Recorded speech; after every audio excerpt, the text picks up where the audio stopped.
Good evening, and thank you for being here. Before starting, let me count my notes. 1, 2, 3, 4, and 5. Let's start. To the color of our skin determine where we belong.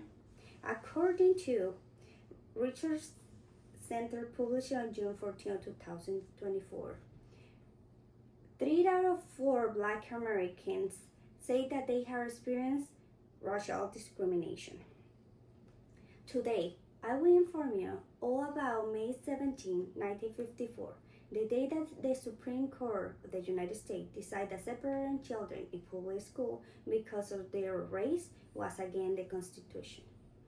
First, we will explore the history of racial segregation in the United States. Second, we will discuss the landmark case Brown versus Board of Education. And third, we will analyze why this topic remains important.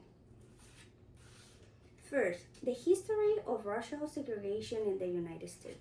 The case Dre Scott versus Stanford. Dre Scott and his wife took legal actions against their former slaver. This happened on March 6, 1857.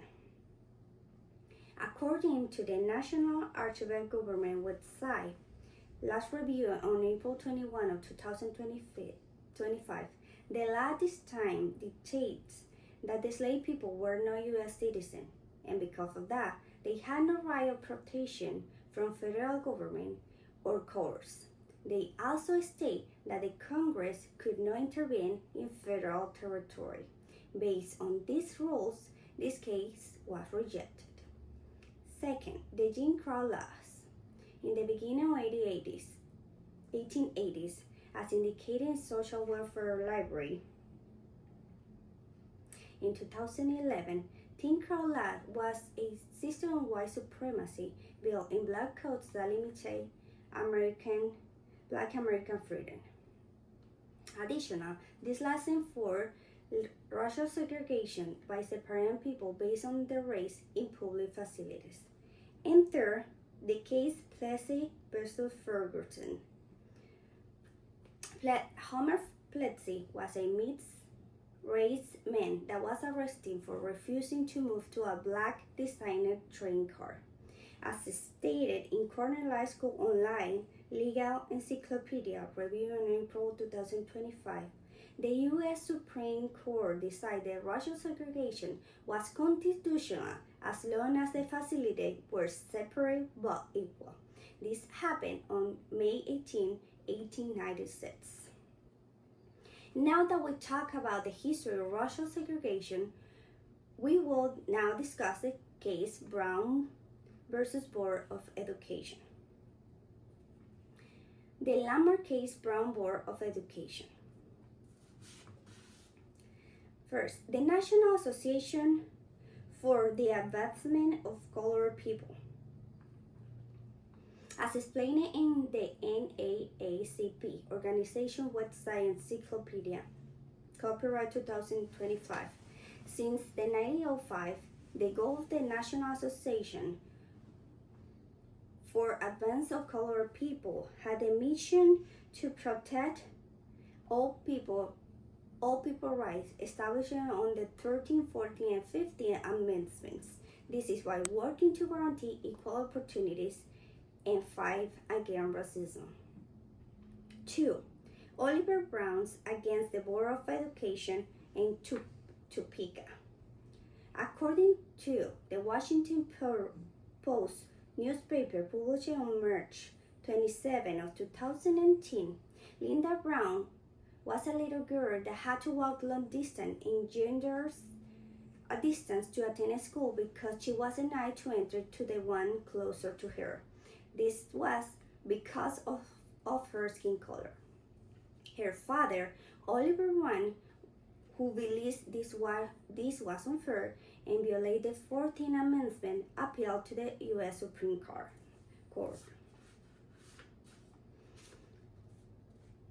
After much fight, the day everyone had been waiting for finally arrived on May 17, 1954. The Supreme Court declared that segregation in public school violated the 14th Amendment and was unconstitutional. As described In Brown versus Board of Education, in PBS, the Supreme Court video uploaded on December 1st of 2008, it warrants state that separate but equal has no place in the Constitution. This historic decision marked a significant change to the civil rights movements and finished with a law that claims separate but equals. Now that we talk about the case Brown versus Board of Education, we now discuss why this topic remains important. First, racial inequality still exists. This is the unfair distribution of resources and opportunities to individuals of different races. As an example, indicated on the U.S. Department of Treasury website published on July 2022, only 4% of white Americans live in high poverty areas compared to the other races, like Black, Hispanic, and Native groups. This means that they have less access to good quality education, safe housing, poor income, and limited access to health care.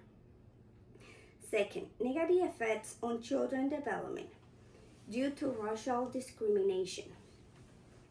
Face discrimination can cause physical, mental, socioeconomic, and social-emotional consequences in children's life. For instance, according to Racial Trauma in a School System book published in 2022, when students are surrounded by negative messages about their identity, value, and potential, their behavior and performance at school can be significantly influenced. Some of the typical behaviors are low grades, lack of discipline, and isolation.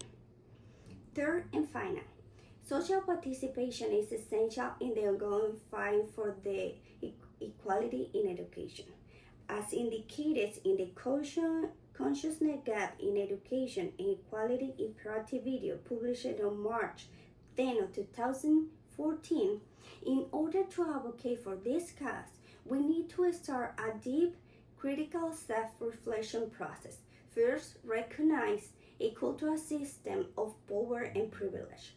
Second, practice equality and not equality. And third, analyze the negative consequences of racism as a barrier for young people. To conclude, today I inform you all about May 17, 1954, the day the Supreme Court decided separating children in public school because of their race was against the Constitution. First, we explore the history of racial segregation in the United States. Second, we discuss the landmark case of Brown of Board of Education. And third, we analyze why this topic remains important. Memorial statement. I had a dream that one day this nation will rise up and live out the truth of its creed. We hold this truth to be self-evident that all men created equal. Martin Luther King Jr. Thank you.